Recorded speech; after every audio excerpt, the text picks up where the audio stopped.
अस्सलाम वालेकुम everyone, today our topic is muscles. और मसल्स पढ़ने से पहले हम लोग ये डिस्कस कर लें कि मसल्स एक्चुअली वो कौन सा इंपॉर्टेंट फंक्शन परफॉर्म कर रहे हैं जो कि बाकी बॉडी के पोर्शन नहीं कर सकते। आप लोगों को पता होगा कि human body is basically a मसलर body, और इस पूरी बॉडी के अंदर जो है वो मसल्स जो हैं वो डिस्ट्रीब्यूटेड हैं ईच एंड एवरी पॉइंट पे। और चाहे वो एक ऐसा पॉइंट है जहाँ पर बॉन्स मौजूद हैं, चाहे वो कोई ऐसा पॉइंट है जहाँ पे बॉन्स मौजूद नहीं है, muscles are present everywhere approximately. So muscles को हम लोग बेसिकली कैटेगराइज करते हैं in 3 major categories. First of all we have the smooth muscles.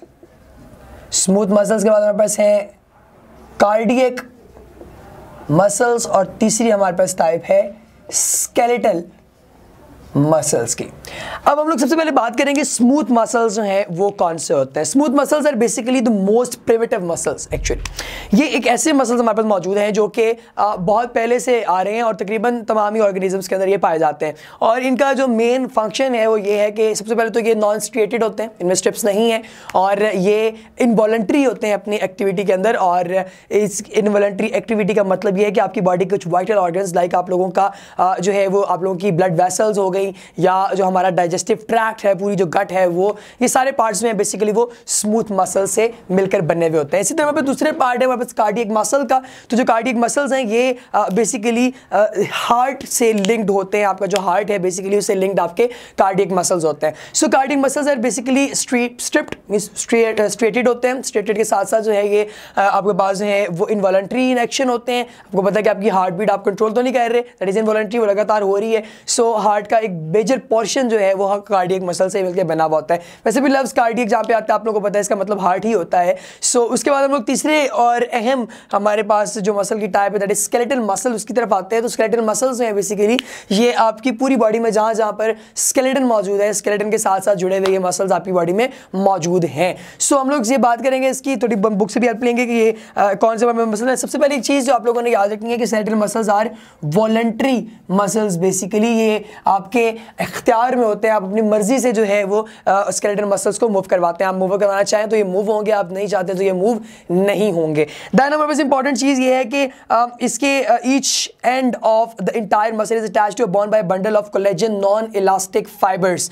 Non elastic fibres जो हैं उनके कोलेजन बंडल से ये हर एक बॉन्ड की नुक्कर पे अटैच होते हैं, और उस अटैचमेंट को हम लोग नाम देते हैं टेंडन का। तो टेंडन्स और लिगामेंट्स आप लोगों ने पहले भी पढ़े हैं, दोबारा देख लीजिए। टेंडन से जो है ये अटैच्ड होते हैं टुवर्ड द बॉन्ड्स, और बॉन्ड टू बॉन्ड के दरमियान मसल हमारे पास जो है वो उसका जो पोर्शन है उसको हम लोग लिगामेंट्स का नाम देते हैं। खैर आगे हम लोग चलते हैं कि स्केलेटल मसल फाइबर्स जो हैं ये कैसे होते हैं, इनका कौन कौन सा हिस्सा है, और ये अल्टीमेटली क्या फंक्शन परफॉर्म करते हैं। सो स्केलेटल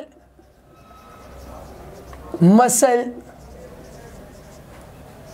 फाइबर, इसकी हम लोग आज बात करेंगे स्केलेटल मसल फाइबर की।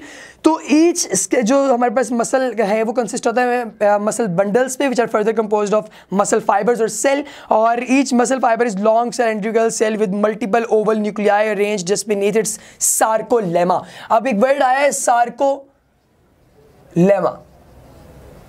दिस इज बेसिकली मेम्ब्रेन जो कि सार्कोप्लाज्म पर होती है। साइटोप्लाज्म को ये साइड से कवर करती है, और साइटोप्लाज्म क्या है, it is like cytoplasm of any other cell, but इसके अंदर जो ग्लाइकोजन वगैरह है उसकी मिकदार थोड़ी ज़्यादा होती है, और इसके अंदर एक बहुत इंपॉर्टेंट ऑक्सीजन बाइंडिंग प्रोटीन मौजूद होती है जिसको हम लोग नाम देते हैं मायोग्लोबिन का।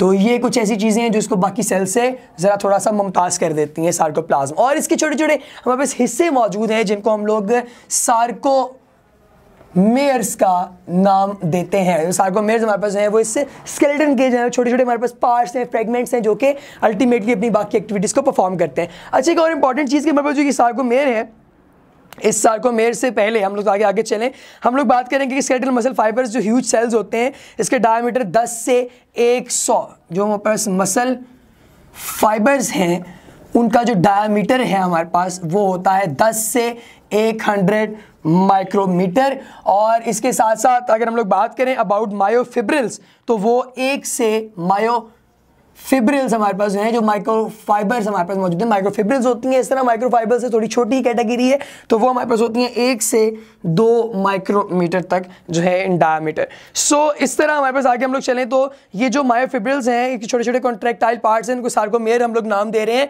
और ये सार्कोमेयर्स के बाद हम लोग आगे अगर चलें तो सार्कोमेयर्स के अंदर हमारे पास कुछ जोन्स होते हैं, पाए जाते हैं। उनमें से एक हमारे पास जो बंडल है उसको हम लोग कैटेगराइज इस बेस पे करते हैं कि कौन सा लाइट को कितना जो है वो पोलराइज करता है। दो हमारे पास इसकी बेसिक टाइप्स हैं। फॉर एग्जांपल हमारे पास एक है एन आइसोट्रोपिक और एक हमारे पास है आइसोट्रोपिक। अब चूंकि आप लोगों को नजर आ रहा है इनका जो फर्स्ट लेटर है उसके साथ हम उसको रिप्रेजेंट करते हैं, लाइक एक को हम ए बैंड से रिप्रेजेंट करेंगे और आइसोट्रोपिक को हम आई बैंड के साथ रिप्रेजेंट करेंगे। सो जो एन आइसोट्रोपिक है ये लाइट को जो है वो पोलराइज करता है अकॉर्डिंग टू आवर बुक। तो ये जो है चूंकि ये लाइट को जो पोलराइज करेगा तो ये डार्क होगा ऑफ कोर्स, तो ये डार्क बैंड है। जबकि जो हमारे पास आइसोट्रोपिक बैंड है दिस इज ब्राइट बैंड, ये थोड़ा सा रोशनी के साथ जो है वो मुंसलिक होता है। तो हमारे पास आगे हम लोग जब चलते हैं तो जो हमारे पास जो रोशनी जो दे रहा है ऑफ कोर्स वो हमारे पास कौन सा है, दैट इज नॉन पोलराइजिंग। जिस पे लाइट आ रही है तो वो पोलराइज नहीं हो रही बल्कि वो एक्सेप्ट हो रही है और उसके बाद उसके रिजल्ट्स आप लोगों को मिल रहे हैं। सो हम लोग आगे देखें तो हमारे पास जो ईच ए बैंड है it's a lighter strip in its middle section. A band की मिडल में एक हमारे पास एक लाइटेस्ट जो है वो जोन आता है जिसको हम लोग एच जोन का नाम देते हैं। एच फॉर हिले और इसका मतलब होता है ब्राइटर, और ये हमें ब्राइट जोन जो है वो फ्राहम करता है, जो कि ए के सेंटर में हमारे पास एक जोन जो है एक बैंड प्रेजेंट होता है। और उसके अंदर उसकी डाइसेक्शन के लिए हमारे पास एक और लाइन मौजूद होती है, इस ए एच सेक्शन को वो बाइसेक्ट करेगी और उसका हम लोग नाम जो है वो हम उसको नाम देते हैं एम लाइन का। एम लाइन जो है वो इसको डाइसेक्ट करती है। और हमारे पास जो आई बैंड है उसके सेंटर में भी एक लाइन मौजूद होती है और उस बाइसेक्टिंग लाइन को हम जी लाइन का नाम देते हैं। और दिस जी इज फॉर ज्विशन, जिसका मतलब होता है बिटवीन। हम लोग उसको राइट करते हैं ताकि आप लोगों की आसानी के लिए, जिशन दैट इज बिटवीन। सो इस तरह से हमारे पास जो है ये चलता है। इसके बाद हम लोग आगे आते हैं कि अल्ट्रा स्ट्रक्चर हमारे पास जो है वो माइक्रोफिलामेंट्स का किस तरह का है। हम लोग इसको जरा मिटा के तो आगे चलते हैं कि अल्ट्रा स्ट्रक्चर हम लोगों के पास जो माइक्रोफिलामेंट्स का है वो कैसा है। Ultra structure of myofilaments.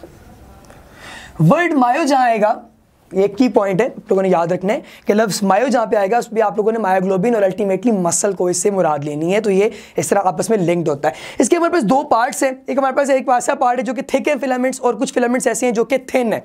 हम दो फिलामेंट्स में इसको डिवाइड कर रहे हैं, थिक फिलामेंट्स और दूसरे फिलामेंट्स को हम लोग कह रहे हैं थिन फिलामेंट्स।